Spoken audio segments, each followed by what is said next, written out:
Ezraka likambo na esengo pona biso, ezraka libaku malamu kokutana na bino bandeko balandi ya FM lokole ya Congo TV bipai biso bino bozwami kobanda awa na Kinshasa na République démocratique du Congo mobimba na mokili ya Afrika pe molongo mobimba esengo na motema na pesi bino penza mbote bandiko balandi na FM lokole ya Congo tozere kolobela makambo ebele makambo maike mais matali mboka na biso mais matali bomoi na biso lokola bato awa na sena moi makambo etali lobiko na biso yango bokomona te mokolo ya lelo to sepeli lisusu koyamba po na bino motindami Zoro Babel Moulang motindami na Yahweh potolo bayango bongo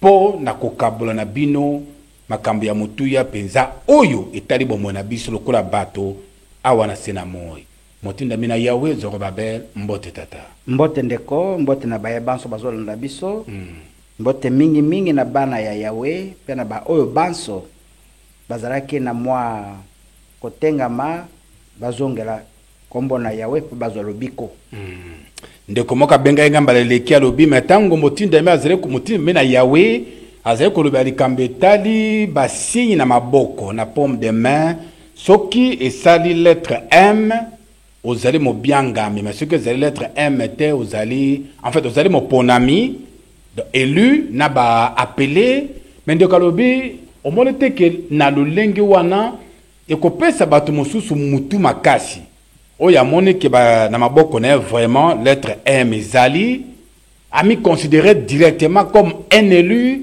ami tambwisa ndenge lingi pe mosusu oya moni ke bon ngala zana déjà perdant na continue nga kat na perdition na ngai okoyanela boni motindami na Yahweh solo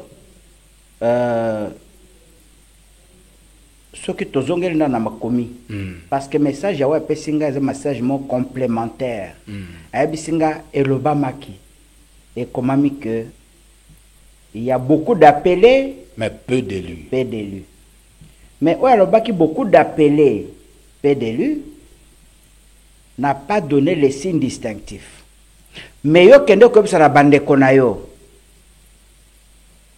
oyo babengami ba élu loboko na bango pomme de main na bango ezali na marque M ezali marque moko transnationale transraciale ozala mundele ozala indien ozala chinois ozala pygmée ozala nani okokuta marque M na maboko ya barasi nyoso ya catégorie nyoso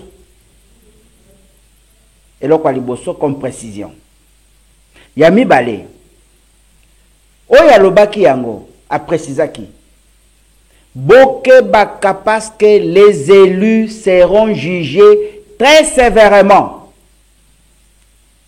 kozala élu po to vivre na mokilo malamu tosa Yahweh sala volonté ya Yahweh banga Yahweh eza orgueil te l'orgueil nankolo je crois que c'est permis la fierté parce que tu es élu à Yahweh c'est toléré mais les dérapages ne sont pas acceptés. Très bien. Je vous donne un cas. Je connais une famille sœur tata na bango azalaki na mbongo mingi mais mbongo ya monde ya mysticisme bana bayebaki tango tata na bango akufi na komi conseiller na bango ndeko na bango ayebisi ngai abi maître Yahweh na Satan eza lokola boulevard dans les deux bandes de boulevard ekutana kate biso tozana loboko ya Satan do makambu ya Yahweh oublie que toko zonga na esika wana parce que uta tata na biso ndebo biso tutamboli ils m'ont dit je ne sais pas si c'était leur nom na télévision mais soko taliye azana marque M na maboko na ye na maboko aza élu utambotama na ye masi ateka molimo bazali fidèle na biloko tata na bango asalaka na makambo ya ba pacte satanique ya tata na bango bazana tina kozongela Nzela na Yahweh te. Merci. Voilà. Merci beaucoup Motinda Mina Yahweh Zorobabel Moulong. Bande ko bazraki ebele ba balanda ki biso na numéro leki ba sepela ki na intervention na yo maman moko na Suisse. Alors ba ki topé so penza matondi mingi na mayoloba ki mingi penza toli opesa ki na suka na mokonzi ya mboka pona makambo etali bitumba ndenge zele ko lelo kati na mboka na biso. Mama wana penza apesa kiyombote mingi penza pe atonda kiyo botonde. Alors, na masolo ya lelo bande ko balandi na suka bokolanda intervention ya analyste politique moko ya mboka na biso mona mboka Molière Malanga mona mankanza ye penza amekaki kopesa makanisi maye na makambo ezali ko lekalelo na kati ya mboka na biso. Bokoyoka ye na kanisi pe invité na biso a ko placer le ba moko na suka ya intervention ya analyste politique Molière Malanga mwana mankanza. Alors lelo na kati ya masolo poto yambi pona bino Motinda Mina Yahweh Zorobabel Moulong toko lobeli kambetali adoration ko gumba mela Yahweh toko meka kotala lelo na kati ya mboka na biso. Est-ce que tozaka penza na batempelo bisika ko gumba mela Yahweh ezraka solo to bisika to kendaka na batempelo wana ezraka basali ya ba spectacle tokomeka kotala yango na masolo ya mokolo ya lelo tokomituna pe boyambi kondima fuwa na biso tokotia yango epai na nani Jésus-Christ to epai na Yahweh. Ezali mituna mi invité na biso akomeka kosembola mokolo ya lelo pe na laki bino te bokolanda mwana mboka Molière Malanga en tout cas ko zape biso te zara penza na biso okoyoka makambo nini mwana mboka wana lobi mosala ba senko na SSC bazali ko sala ya koluka kozongisa kimia kati na mboka pe réaction ya ba combattant ya UDPS Molière Malanga apesa ki makanisi na ye pona yango. Alors Motinda Mina Yahweh Zorobabel Moulong maloba suke ezali pa na yo adoration ko gumba mela Yahweh ezali nini esale makapenza ndenge nini avant kotra makambo mosusu. Ndeko merci nakanisi maloba na ngai ekofanda na Matthieu chapitre 6 verset 10. Matthieu 6 10. Matai bokabona moto banzira ya zomi. Wana pona bisina lingala. Mokande lobi boye. Lolenge nini moto asengeli ko sambela. Sambela tata wa biso azali olikolo pe kumiso bekombo na ye.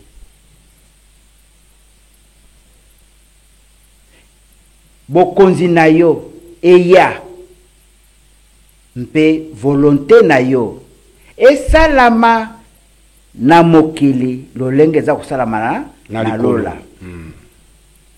Je crois que eloko nga na ye kopesa bino ezali ko exécuter tout simplement cette volonté ya Nzambe. Et volonté ya Nzambe ndenge esalamaka na lola esalama pe na mokili ngamu naza ko inventer te. Bandeko batala yambo na kati ya Apocalypse chapitre 7 verset 9 à 10. Nazotanga Apocalypse 7 et moni seri mokabona sambo zela ya libwa tokitina se na bandi na 9 ezali na français. Je pense que Bokoyokanga Malam. Après cela, je regardais, et voici, il y avait une grande foule que personne ne pouvait compter, de toute nation, de toute tribu, de tout peuple, et de toute langue. Il se tenait devant le trône et devant l'agneau, revêtus de robes blanches et des palmes dans leurs mains. Ils criaient d'une voix forte en disant: le salut est à notre Dieu qui est assis sur le trône et à l'agneau. Et tous les anges se tenaient autour du trône, des vieillards, 4 êtres vivants, et ils se prosternèrent sur leurs faces devant le trône et ils adorèrent Dieu. Na souligné le Kambuasuka Oyo, na verset 11. Tous les êtres de lumière, au Bazana Lola, ils se prosternent continuellement sur leur face devant le trône et ils adorent Dieu. C'est de cela que le Christ avait prophétisé. Yehoshua Mashia ou Botozoko Benga Jésus-Christ, prophétie à Pesach Ezalia que Esengeli Bokonzi ya Yahweh et ya Ezalakite. Ezalakite avant Yaya, avant son avènement, c'est ça? Ezalakite avant Naya. Tangu Yesu aye aya pesi prophétie. Bato nyoso bayeba eloko moko. E kosala mamokolo wana lolenge sala makana na lola. Lola. Na lola basala kandenge nini. Il a montré un exemple quand il était avec nous. L'exemple, il le donne dans Mukanda ya Matthieu, chapitre 26, verset 39. Je ne vais pas encore lire. Matthieu 26. Matthieu 26.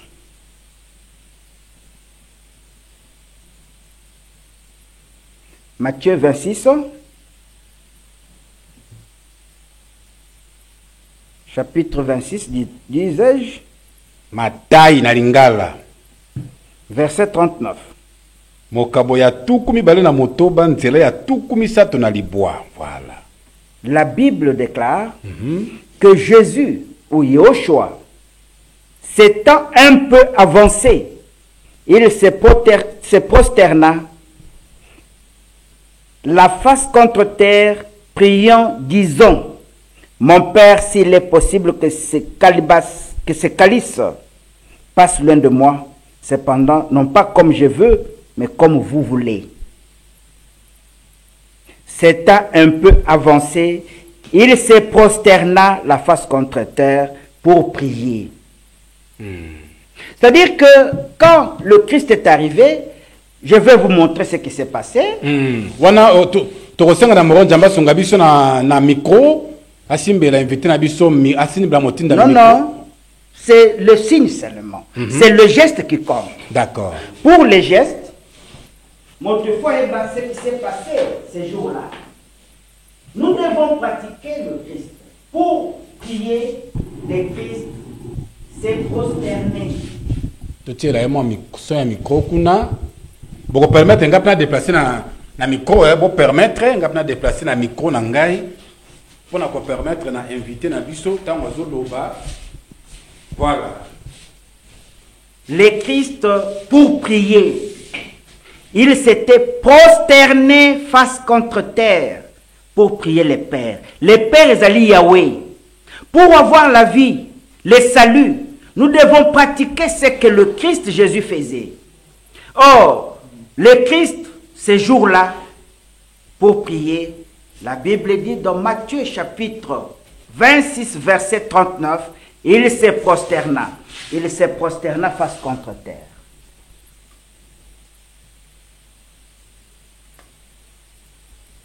Il n'y a pas d'autre prière que ça. Déjà le simple fait qu'un homme se réveille, il a le souffle, il doit remercier son Créateur. Et l'air yo la moki na mbeto, au moins que vous avez un souffle, tu respires. le seul remerciement qu'un homme doit faire, c'est de se prosterner face contre terre. Merci. Merci beaucoup. Nakanesi Tolandi. Tolandi motindami na Yahweh Zoro Babel Moulang. Ndenge lakisi biso ndenge we bongi na biso kogumba mela Yahweh. Mais motuna moko motindami na Yahweh. Oyo ndelo lenge bandeko na biso ya Islam basala kapona kogumba mela Yahweh te. Bango bakopiaki motindami na Yahweh, prophète ou Yehoshua Mashiach.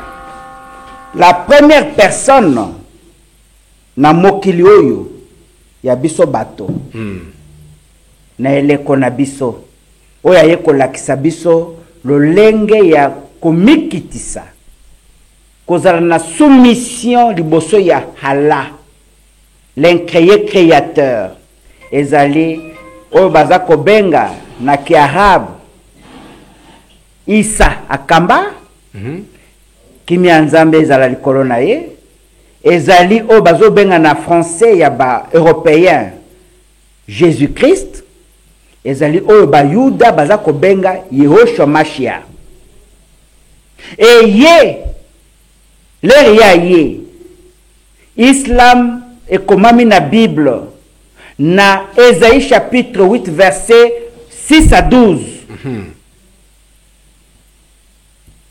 lokola mai ezalaki mai ya kimia bato ba comprendre Yehoshua Mashiach te ayaki kobondela bato ndeko ndimela nzambe ko ndeko nzambe ezaka moko babi ozazoba le bomai babomi nde nzambe la musaka arabi abio kende comme eau agité nde nzambe atelemisaka ndeko na biso Muhammad wa solula na l'an 6 ans 6 siècles après ayebisi ye kimia nzambe ezala le kolona ye kende imposer soumission et mokanda nzambe bakisi bino bato mwindo vous le peuple africain le peuple juif ou les juifs noirs vous prierez un même Dieu avec le peuple arabe et Yahweh wana recommandation divine Ésaïe chapitre 19 versets 23 à 25 nous devons avoir une seule prière ensemble. Ça veut dire quoi? Ça veut dire que naye kopesa bato bandako ya mabondeli et non pas bandako ya ba spectacle. Les maisons de prière. Vous ne pouvez pas entrer dans une maison de prière avec vos chaussures, des cravates, des costumes, comme si vous allez dans une fête. Ok, au fond d'une kiti bonnement, non, monsieur. Si faut kota ndenge nini. Et puis là, sa question mususu. C'est que ndenge to sambela kalelo ba chrétien ndenge ba sambela kalelo. Isa malamu te. Ba chrétien batikala ko sambela te. Olobi? Chrétien atikala ko sambela te, c'est un orgueilleux. Dans une maison de prière, vous n'avez pas de chaise. À la limite, c'est un tapis. Vous laissez vos babouches dehors. Parce que vous consacrez ce lieu comme un lieu saint. Et si kawa pozo kende po o se prosterner liboso na mokeli na yo. Je vous ai montré, c'est comme ça que nous sommes en train de pratiquer. Et oyonga na sali na lakisibino. Ce n'est pas moi qui l'invente. Je n'exécute que la prophétie du Christ qui a dit le moment viendra. Le règne de Dieu viendra sur terre. Maintenant, le règne de Dieu sur terre. Et la volonté qui doit être faite sur terre, c'est ce qui est fait au ciel. Et au ciel, qu'est-ce qui se passe? Tous les êtres de lumière se prosternent face au trône pour adorer les Yahweh. Donc, comme il le faut au ciel ou dans les cieux, Bisope bateau, nous les hommes, nous devons sur terre nous prosterner face contre terre pour l'adorer. Je ne viens que faire l'accomplissement des Écritures, l'exécution. Donc, ndenge tosalaka mutu azana ya kotelema soit ya kofanda azobonda nzobe ya kofukama yango te. Non, mais vous ça c'est de l'orgueil. Ça c'est de l'orgueil. Je ne sais pas, vous priez comment? C'est un moment de sanctification pour un homme. On ne vous demande pas beaucoup de choses parce que l'air yawa pession paiement. Na tongo la mouki a pession paiement. Je donne un exemple. Il y a 2-3 jours. Ngai na loti na moni na longo na mokilo na kufi. Na ndoto. Eza ndoto te na sina kufi na kepenza na moni na longo mokilo yo na bungi. Na kumuruka ndinga kuzonga na mokilo na zoma na su place te. Batindi kinga il faut na kufa. Na ekobelela yawe. Le na beleli yawe. Na moni na longo na bawa na zongi na mokilo yo. Mbala mo na muki na pongi. Leo na muki na pongi na fongoli téléphone na ngana ta la heure. 3 heures du matin. Nata l'appel en absence. Une personne qui m'a appelé à 7 heures. Le matin, ngana bengi. Abina mona ki batomi sato ba memi on aliwa. Na tcheme livre avec ma femme qui était là Zolanda comme témoin. Mais c'est vrai na kufaki. Mais quand j'ai crié Yahweh, de na zongi na mokilo. Donc, chaque fois que nous dormons, on n'a pas le souvenir de quoi que ce soit. Le réveil de chaque matin, c'est une résurrection. Et la Bible dit, là c'est Paul.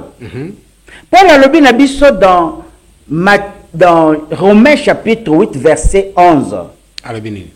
Si l'esprit de celui qui a ressuscité Jésus d'entre les morts habite en vous, si cet esprit qui avait ressuscité Christ demeure en vous, votre corps mortel sera aussi ressuscité. Donc si vous n'avez pas l'esprit du Père en vous, et que vous allez faire l'allégeance de Jésus, tu ne ressuscites plus, tu es parti. Et il y a beaucoup de morts comme ça, il y a de la mort qui pète, tongo et tan, non, qui n'a pas pongi. Parce qu'il n'a pas l'esprit qui peut ressusciter son corps. C'est l'esprit de Yahweh, non de Jésus. Qui ressuscite. Non, c'est l'esprit de Yahweh. C'est comme ça que bande commence l'attention makasi sikawana. Dans la Bible, Marc chapitre 11 verset 22, quand le Christ, Yahushua Mashiach, Jésus-Christ pour les autres, enseignait, il a dit à tout le monde, ayez la foi en Dieu, en Yahweh. Le christianisme, ce n'est pas l'œuvre de Yahweh, de Jésus. Ce n'est pas une religion du livre. C'est ça le problème. C'est une religion créée par Paul. Et Paul, quand il le crée, il donne un témoignage qui est à la base du christianisme. Voilà ce que Paul déclare. Dans Actes des Apôtres, chapitre 26, 26, verset 13.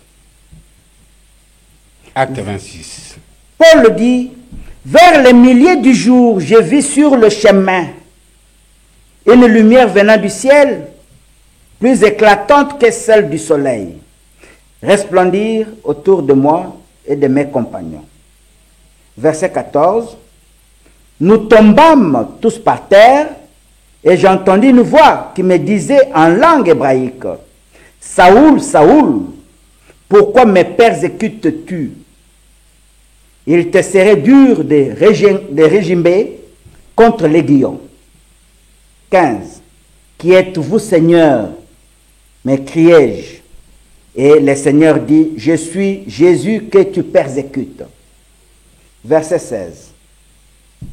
Mais relève-toi et tiens-toi ferme sur tes pieds, car je t'ai apparu afin de constituer un ministère et témoin des choses que tu as vues et de celles pour lesquelles je t'apparaîtrai encore. Je t'ai tiré du milieu de ces peuples et des gentils auxquels maintenant je t'envoie pour leur ouvrir les yeux afin qu'ils passent des ténèbres à la lumière, de la puissance de Satan à Dieu, et qu'ainsi, par la foi en moi, Paul répète les paroles que Jésus lui dit. Par la foi en moi, ils reçoivent la rémission de péchés et l'héritage avec les sanctifiés. Donc c'est Paul qui est venu instituer la foi en Jésus. Jésus n'avait jamais dit quand il prêchait que l'homme doit avoir la foi en lui. Mais ah, est-ce que ça m'a qui n'a Paul, voilà. Paul a rapporté encore correctement sans commentaire de sa part. Justement. Justement.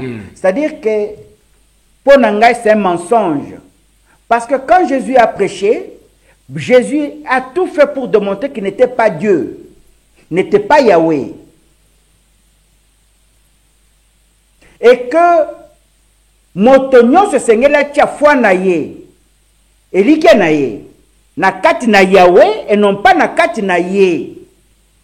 Et quand vous lisez aujourd'hui le livre d'Apocalypse, de la révélation dans notre tanga, vous trouverez que même dans le chapitre 22 na ye, lorsqu'il révèle comme esprit, il dit, je suis le rejeton et le descendant de la tribu, plutôt de Jacob, plutôt de David. Adorer le Père Dieu. Ce n'est pas adorer un homme. C'est comme ça que dans cette confusion, le christianisme n'a jamais entretenu une maison de prière, sinon des maisons de spectacles, comme tu l'as dit. Place pas de qui ne ressemble comme une place à spectacle. Ezako sala ba spectacle na bango.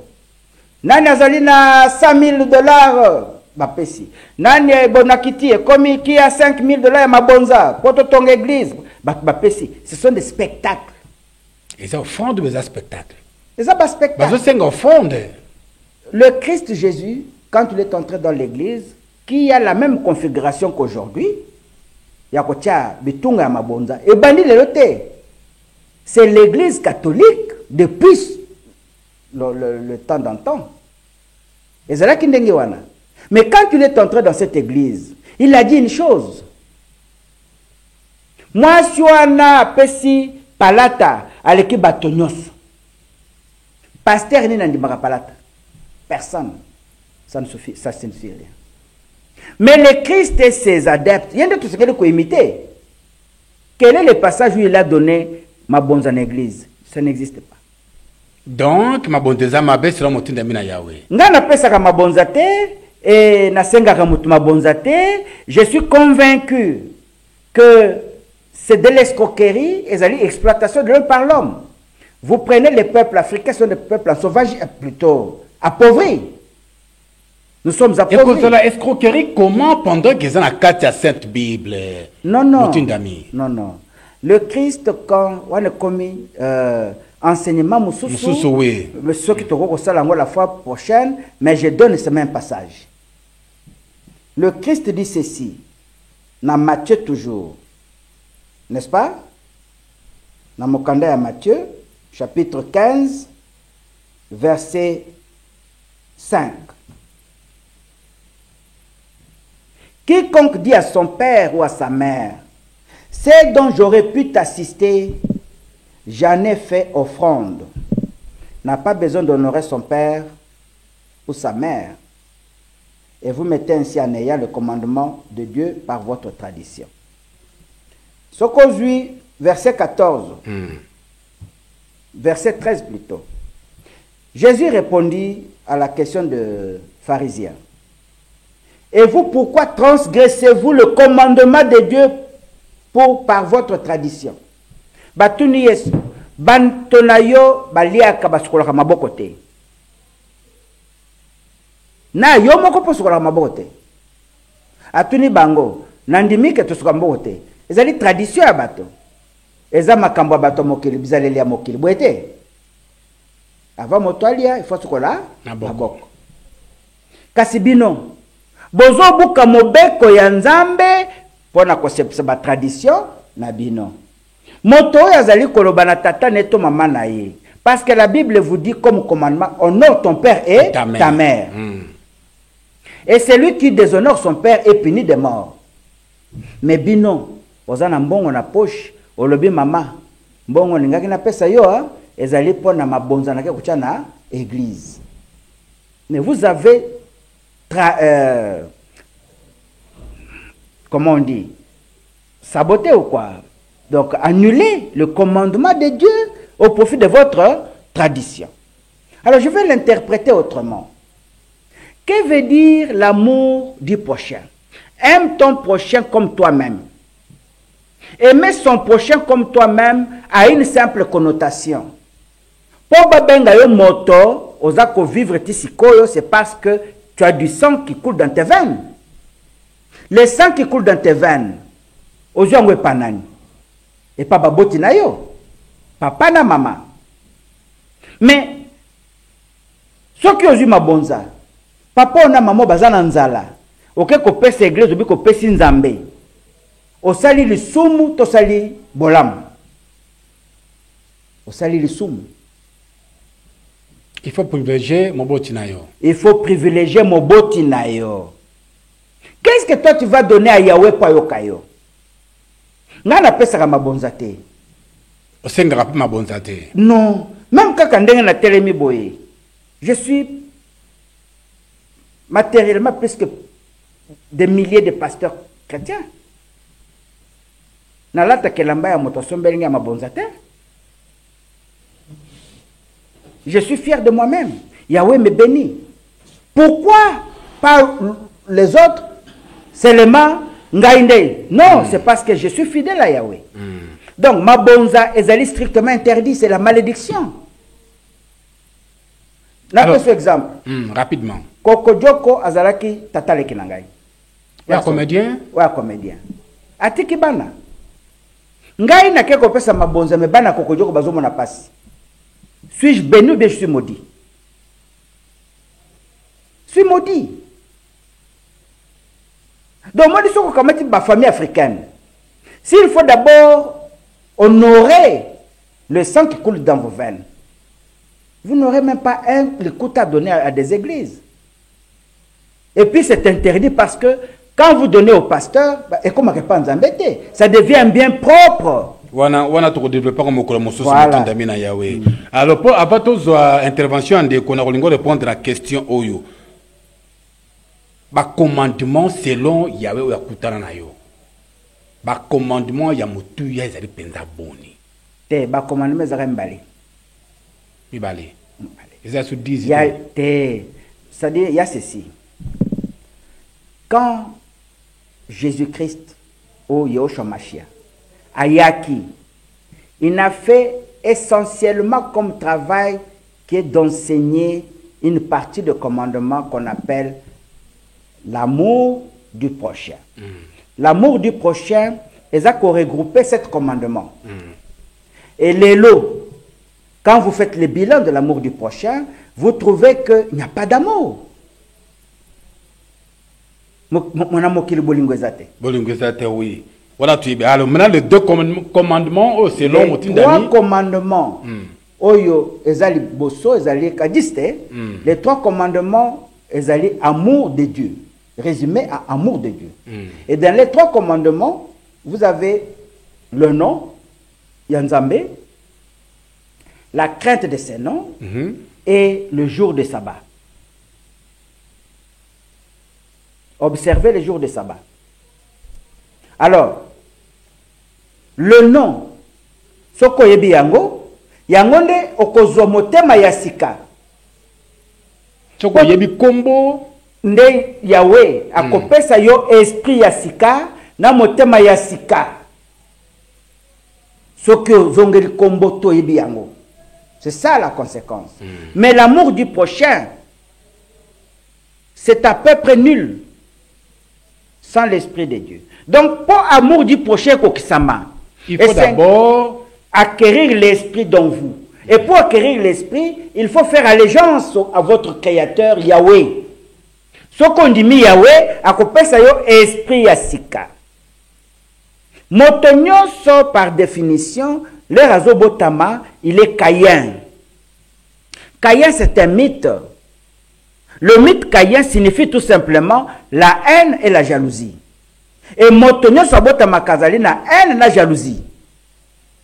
Mosala nangai to ya biso nyoso ya wazotinda ezali pona kwamene moto ase de partir na motema na ye ya Caïn ya jalousie na haine akoma na motema ya bomoto le cœur de chair akoma peu tolérant. C'est comme ça que quand tu viens dans Yahwisme, il nous est interdit de se fâcher.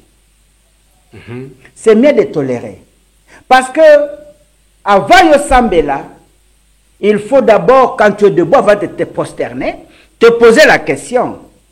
Est-ce qu'il y a un problème là? Moto. Ozongo keko confesser. Or, si tu dois faire cette gymnastique à tout moment, tu seras distrait, tu ne plairas jamais. Donc, pour éviter d'être distrait, il faut tolérer l'homme. Très bien. Très bien. Merci. Nakalisi Bolandi, Biyano, Yamutinda Mina Yahweh, Zorobabel. Dans la Kakibino, deuxième partie émission Abisso, Tokozoa interview, Tosarakina, analyste politique, Molière Malanga, Mwana Mankanza, le Belaki, Boye Bindenge, Senko, ECC, Bazraï Kotambola, Kobandra chef de l'État, Kino, Kokomana Korne Nanga, Pona Koluka Kimia Katinamboka, Bolandi Peyango, réaction à combattre à UDPS. Na ba promesse ba pesi pona ba kambia Senko, alors Molière Malanga Mwana Mankanza tozalaki na leo na tongo amekaki ko répondre na makambo oyo. Bruno Nzinga tokozwa intervention ya interview tozalaki na ndeko Molière Malanga bongo tozonga kusukisana motinda mina Yahweh Zorobabel Mulanka. Mona mboka mbote na yo mbote ndeko Floride toye pa na yo kozwa makanisi na yo pona mosala oyo batata episcope ya Senko elongo na bakambi ya ECC bazali kosala ya kokutana na baacteur politique ya mboka na bandeko ya rebellion pona makambi etali kimia na kati ya mboka bomoko ya banaliste politique ya mboka na biso makambo oyo bomoni yango lolengeni. Merci beaucoup ndeko na sepeli parce que na mutuna na yo au rappeler que awa ozali kutuna mituna lokola analyste politique. Bon, je pense que Yambo na sola pe na bandeko na mususu ya presse et puis na ba réseaux sociaux na pesaki opinion na ngai na makambo matali ba bons offices oyo Senko na ECC baza kusala. Et là je voudrais insister parce que moi confusion ezali pona bato mingi bazo bimisaka ka basango mais or initiative ezali ya basango na bato ya ngelesa to ba protestant oto bengi ECC ngai na makambo matali bitumba na est. Je pense que pour ça na ngai ezali que to gagner bitumba wana militairement, c'est-à-dire to mettre fin na aventure ya Kagame militairement na mandoki nzokande lokola biso nyoso ba congolais kobanda na tata mokonzi ya ekolo pe bakonzi nyoso discours na biso ya mikolo nyoso ezali ke mboka na biso ezali infiltré. Discours na biso ezali ke armée na biso ezali infiltré. Discours na biso ezali ke ba service ya renseignement na biso ezali infiltré.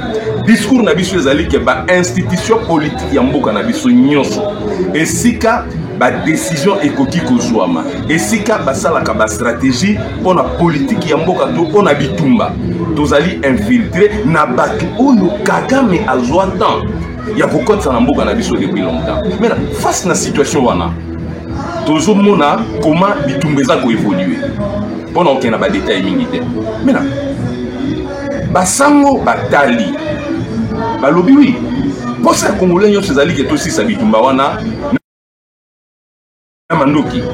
Mais compte tenu ya eloko na boina benga eza neti mwa handicap infiltration au armée na biso ezosala objet nango, infiltration ba service na biso ezosala objet nango, et puis infiltration wana ebandi lelo te ezwi bambula ebele. Je peux parler même de plus de 30 ans, mais je ne pense pas que pour combattre yango to kosilisa yango ekosalema na mokolo moko, il faut payer soit temps. Mais en attendant au lié bandeko babanda kokufa ndenge ba Rwanda bazoboma bango kuna basango baye balobi non to lukanano to solola basango na ba protestant bien entendu balobi to luka to solola pour que to kata bitumba wana bandeko na biso ya munyelemo ekolo to este bazwa kimia.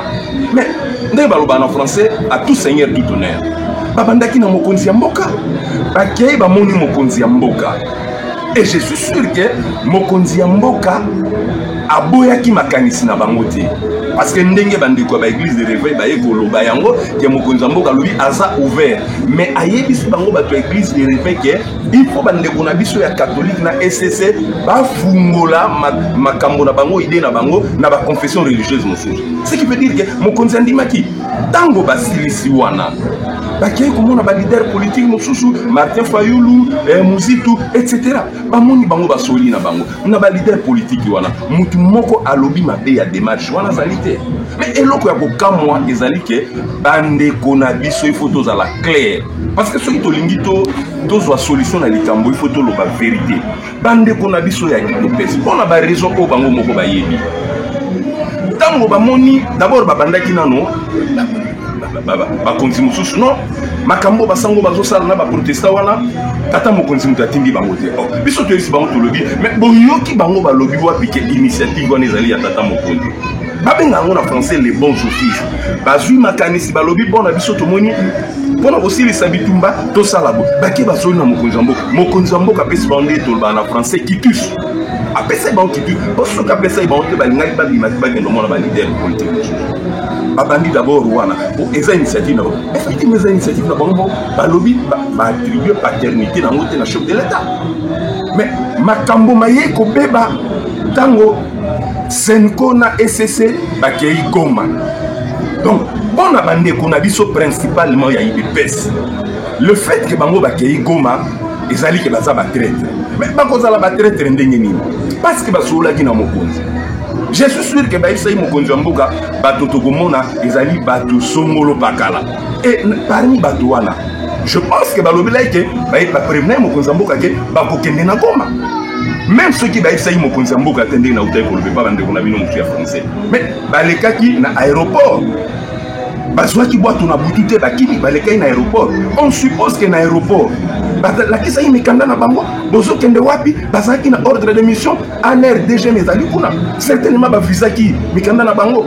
Même ceux qui baïsa mokonzi te mais mokonzi na nzela ba service il faut yeba bakei bakomi kuna na bandeko bakamwe ke Goma ezana maboka ba rebelle bango bakoti na pete nyonso c'est que bazali sangana na batombo kinde komolia. Très bien koloba bakoti na pete nyonso na ebite balingi baloba nini, mais tozonga na histoire parce que bandeko na biso ya UDPS balingi ba rappel ya ba fait historique te. Toza na 2002 Rwanda oyo aza ko agresser biso lelo na ekoti ya M23 AFC. Rwanda alataki ekoti ya RCD Goma ezalaki na maboko ya RCD, mais Kondo Etienne Tshisekedi wa Mulumba personnel a se retrouvaka kuna baderulaka tapirus pranko yambaye barubero bazaliawa banyarugabo bazaliawa bayambaka ye kuna alekaka na nzela ya Rwanda asimakoti kuna. Ezali même procédure o bandeko na biso ya catholique balandi po bakoma kuna, mais lisumu ezali wa tango Kondo Félix Etienne Tshisekedi asala kango babengaka traître parce que akendaka kuna entre guillemets pour na koluka dialogue et salema. Mais c'est la même démarche au bande qu'on a biso ya nini ya bande qu'on a biso ya basango na bangele sa bazo sala. Mabezali wapi Kondo identifié di tango tango Rwanda akangaka Goma akomaka na Goma lelo Goma ekangami na M23 AFC oyo ezali kaka métamorphose ne tolbaka na français AFDEL RCD CNDP M23 AFC ezali ba ezalo ka mbinzo Rwanda azo changer bikoti ya kolata pour agresser biso bango au moins ba yebisaki mokonzi ya mboka bango au moins ba bimi awa abonné du forme mais kambo za wapi parce que bazoluka solution pour makila na matika kotanga na mboka bande kona biso batika kokufa bande kona biso bakoma kotambola na mboka na bango moko lokola bazangi bisika ya kolala mabeza liwa biso eto lukina nuke pezonga bon makamu susu tokene malembe ti to bungisa infiltration esila mabeza wapi. Oui, toyoki ndengo lobi ndeko Molière Malanga osemboli likambo ezali bamupe na bangelesa basangana esika moko me koyoka na nzela ya ba réseaux sociaux likambo yango balatisi yango mingi bamupe kasi ngelesa to baprotestante pe bande ba combattant ba promettre que mokolo ya lobi dimanche na Kinshasa et ya catholique moko ekosambela te bakokita bakosala sabotage olobi boni. Merci beaucoup ndeko. Omoni yambona répondre na motuna wana nalingaki na lobambo bande kuna biso ya UDPS il faut bayeba ke République démocratique du Congo ezwa indépendance depuis le 30 juin 1960 bande kuna biso ya UDPS il faut bayeba ke bazali premier parti politique congolais à la partie présidentielle te mais particularité na bango ezali nini bazali trop arrogant bande kuna biso ya UDPS bazali intolérant bande kuna biso ya UDPS bazo mona lokola bazana monopole ya violence mais makambo basango basali na ba protestant lelo audace bande kuna biso bazozwa wana c'est parce que bakonzi ya mboka pe ba mesana kofinga basango c'est ça tout le problème bakonzi ya mboka ba mesana kofinga basango mais soki bino yo tata mosana kofinga bato kofinga ba voisin mais bana on peut ba kokopie yo oyo bana wana ya UDPS bazo sala ezali parce que bayebi ke bato bazali koona bango mosana bango banda tongo tipo ba kofinga basango mais to continuer bongo ti wapi soki bamoni lelo peut-être que tolo bapona bango bamoni ke église catholique bango batanga mingi église catholique tout ça c'est parce que balingaka mon cardinal ambongo te toyebi peloko bawela te mais il y a beaucoup d'entre eux qui oublient que quand on parle de la Senko le numéro 1 ce n'est pas le cardinal numéro 1 à Senko lelo des affluences n'uteba mais ino bokanga makana ambongo bowela na nini balobi ya kumisi Paul Kagame azali chef de l'État ya malamu aleki ba konzebere ya mokili ya Afrique bamoni aza très monene Fridolin Ambongo Besongo très bien mais bande kuwana ya IDPS membre na bango moko ya IDPS azalaki conseiller ya mokonzi ya mboka tolanda na télévision solo bake biso République démocratique du Congo mboka ya ba Molière Malanga tozali na richesse ya mabele ebele mabanga ya ndalo mais biso tokenda ko bondela Kagame ke yo lokoza na carnet d'adresse munene to sola na yo po mabanga na biso eteka makasima na yo wana sa ko kumisa Kagame te conseiller mokonzi mboka mais nalobi yango conseiller ya mokonzi mboka puis balongola ka misa pona déclaration wana alobi batinda ka kende ko bondela Kagame ke loka lobi kende ko wana kenda ki ko sala déclaration puis babaki libanda mais tout à fait bato IDPS ba yango moko ya ba conseiller ya mokonzi ya mboka asala déclaration ke batindaka akende ba Kagame a négocier ke Kagame lokola yo za na carnet d'adresse nene ça dit yo moto za ba relation bele koleka biso République démocratique du Congo biso to linto yo kana yo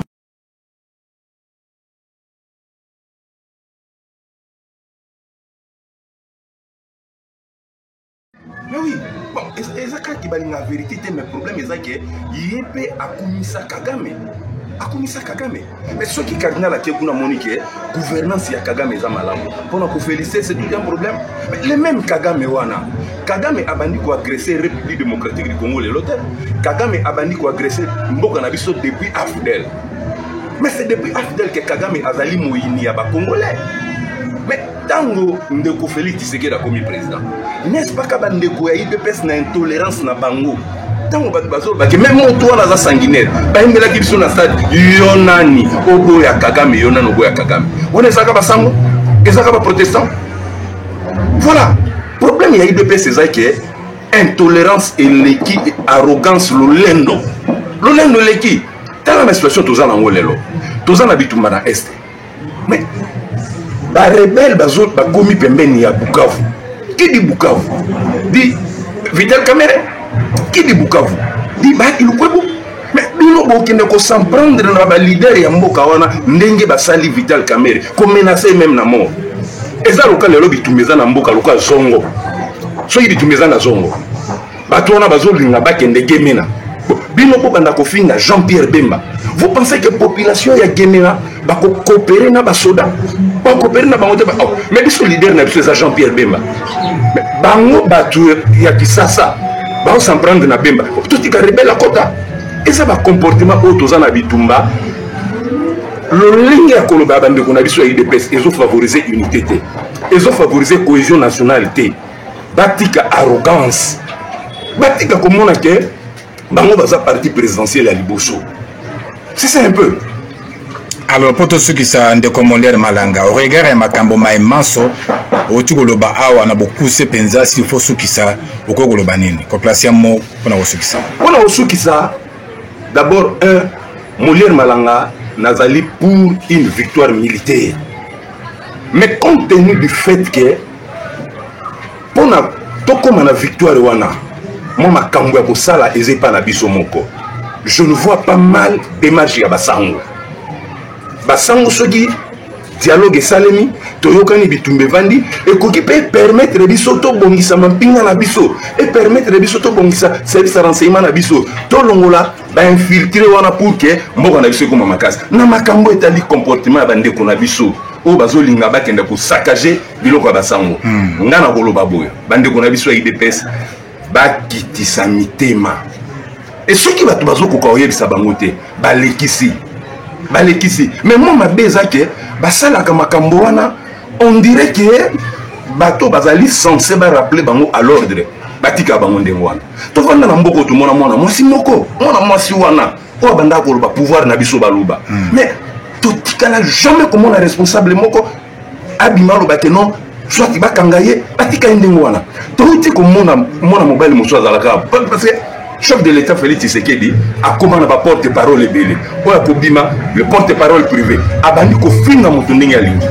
Tota kolanda mutu moko awa.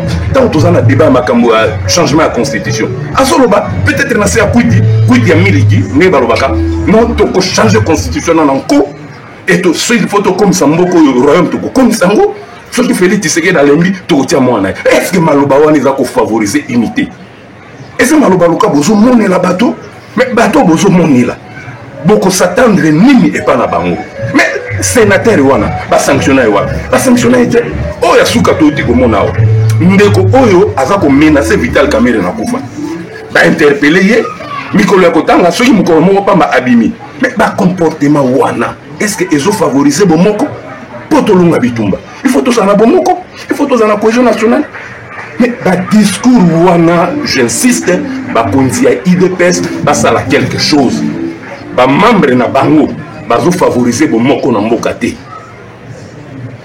Totonde botonde de Molière Malanga. Tika na tondo onde ko Florine Benga. Botonde mingi Moronjambe, botonde mingi Christian Banzolo na Prenonzinga wana bolandi. Interview to Saraki Namona Mboka Molière Malanga, analyste politique. Asinyaka mingi Molière Malanga, mwana mankanza. Alors, motinda mi na Yahweh, Zorobabel Moulang, Oyoki, Malobaya mwana Mboka Molière Malanga, et le Bélionini. Na comprendre que monter, il y a pas discours, il y a haine. ekomi mwa mingi ekomi makasi et que ezali malamu te eza malamu te mais ngai naza komona démarche ya basango ezali malamu te ezali mabe eza démarche moko personnellement naza considérer bango lokola ba traître na ndenge nini natali film na bango na Goma bafandi na mesa na branche armée ya M23 AFC c'est pas AFC oui ya Corneille Nangaa et le nom dit ya nani na bango wana toyebi yango te mais kobima na bango bato wana ba poursuivre makambo na bango kende ko attaquer Bukavu. Ça veut dire que comme de néocolonialistes baja bamindele bazali kosala politique ya balkanisation pona kolinga kofulwe biso o baza kosala négociation. Ça n'existe pas. Moto azalaki na intérêt ya kotia kimia mbele soki bazwaki ya solo kitusi ya chef de l'État mbele branche armée na biso lingaki ezala wana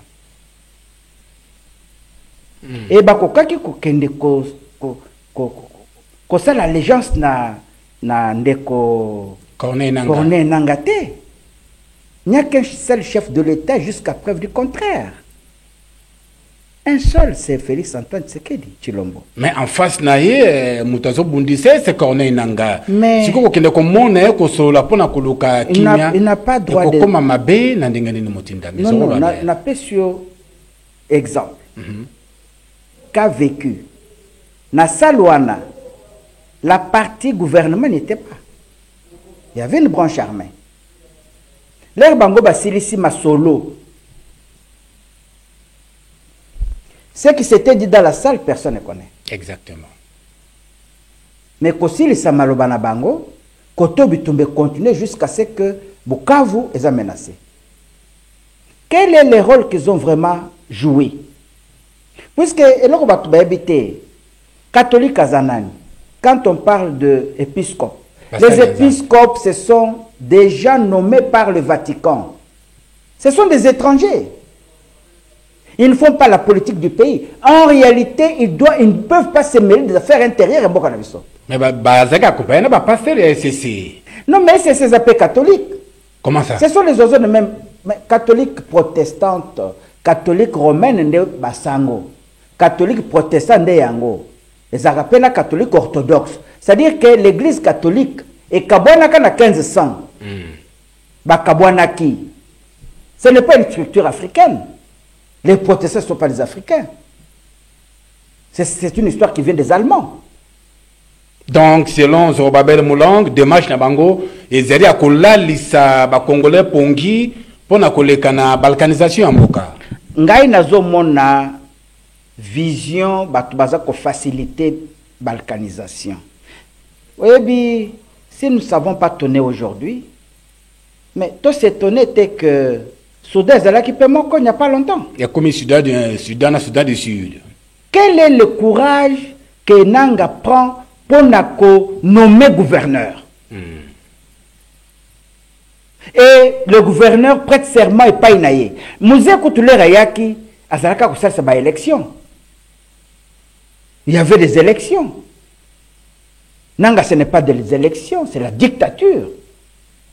Et quel est le courage que Nanga peut prendre? C'est quoi? Comment on peut appeler ce coup-là? C'est un coup d'État? C'est quel coup? C'est le même drapeau, c'est la même constitution. Devant hier, épiscope Napsio Lukutaoyo, Basali allégeance, c'est pas une oui, Yondem Konzambok. Ça, c'est énervant. Alors, Motinda Mina Yahweh, Okolo Baboni na Malubaba combattant ou ba Congolais. Balaki na Bakambia Senko que lobby dimanche culte moko ko sala matin bango ba ko zala wana pona ko panza bato parce que ba moni ke ba sa ba traître. Quel message ko peut c'est pas parce que quand sous pe ba congolais ba lobi soki bango ba sali bongo bango ba ko telema ba ko kutana bango ozo mona te ke to ko risque to comme na guerre ya M23 contre RDC na guerre ba congolais entre bango otinda mina yawe. Ngai personnellement national baki yango. Je n'encourage pas ces pratiques. Il y a qu'à se rendre justice. Très bien. Tozana chef de l'État, tozana gouvernement na mboka na biso. Moto makasi azalaka te. Balobake pa na biso na Kasai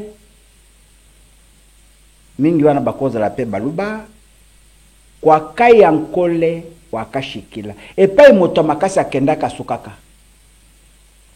Il ne faut pas penser que bino bozo ba vrai terroriste, bozo ko terroriser bato. Mais ceux qui sont vrais terroristes, allez à l'Est. On a besoin de gens qui doivent donner leur sang pour l'habitat Mamboka. Ce n'est pas terroriser les gens qui sont ici, main libre. Bazana Mundu qui te va de l'autre côté. Non, soyons sérieux. Ngana Kosenga Bango, Basunga chef de l'État. Bakoti saye na katia ba problème te. Ça, comportement des alliés justement kolina mokonzamboka. Et ça, c'est amour, tes alliés. Non, et ça, c'est ça derrière yo. Non, nous intervenons. En faisant le désordre, c'est lui qui va payer le pot cassé. Il n'est pas. Nani Babo. Bakanga chef de l'État, Bakanga à quelle prison? Laurent Gbagbo. Laurent Gbagbo. À cause de la milice. À cause de la parti politique, et l'ingé ça, c'est Pelissa. Non. Namboka tozeli na branche armée civilité. Tozeli na mokonza mboka, il n'y a pas un parti d'État.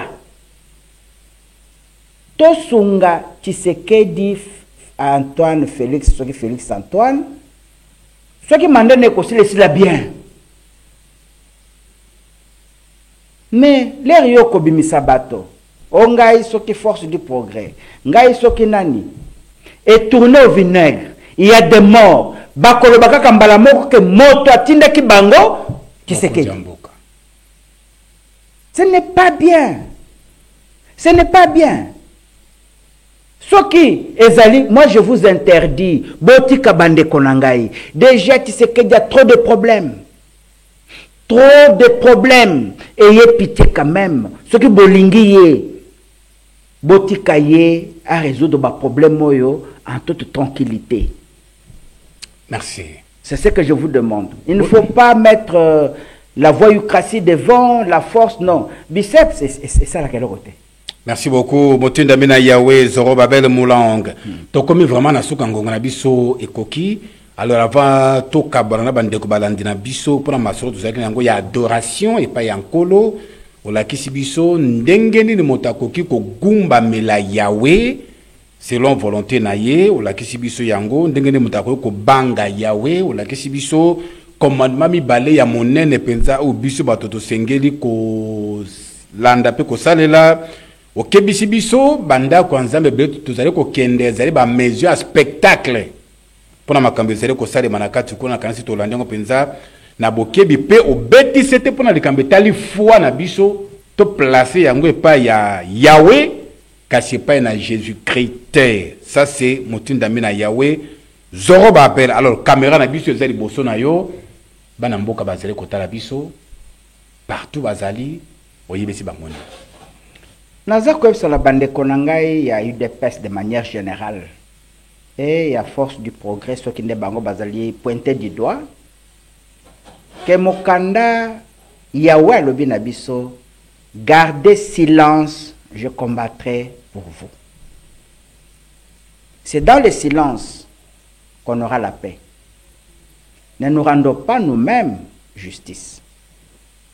Et j'en parle aussi à tout peuple congolais. Lobi j'avais condamné Batutude, propos et à Moïndo Nzangi. Et je pense que les ministres de la justice, Oyo Azali toujours Kolaksa Makasi, il fallait commencer par Moïndo Nzangi.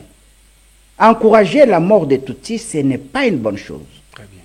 Parce que Bisso, communauté Luba, communauté Bakongo, communauté nyonso eza na Kigali. Toyebi ke tofunda kabango ke bazali basanguinaire. Mais jusqu'à preuve du contraire, on n'a touché aucun Congolais à Kigali. Doit-on dire que baza plus civilisé que le Lokebiso? Donc, biloko wana ya barbarie. Il faut to se défaire nango, to tika yango, to tika bakonzi mboka, bameka kozwa ba solution zidwana.